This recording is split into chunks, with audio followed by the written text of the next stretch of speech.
Mais franchement, que nous puissions voter le licenciement de personnel soignant alors que tous nos hôpitaux en manquent aujourd'hui, mais sérieusement, on se voit voter ça? Pas possible.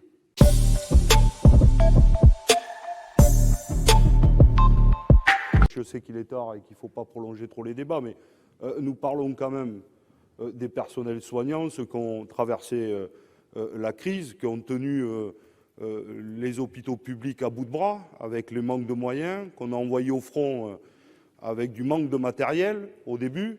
Celles et ceux qui sont allés au front et qui ont dû découper dans des sacs poubelles des surblouses. C'est de celles-là et de ceux-là qu'on parle. Et on envisage quand même qu'au bout de 2 mois de suspension du contrat de travail, on puisse les licencier. Parce que c'est le même débat, Madame la rapporteure, que sur l'article 1 pour les salariés des ERP. On reste au milieu du gué. Vous ne dites rien sur après la suspension du contrat de travail, qu'est-ce qu'on fait? Et de fait, dans un certain nombre d'établissements, ça sera le licenciement. Donc nous pensons évidemment qu'il faut qu'ils soient vaccinés.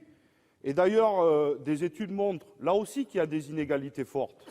Parce que ce n'est pas le même taux de vaccination entre les médecins, les infirmiers et les infirmières que les aides-soignants et les aides-soignants. Donc il nous faut là aussi convaincre, par exemple proposer un rendez-vous pour que chacune et chacun puisse se faire vacciner. Essayer d'aller les chercher de façon humaine.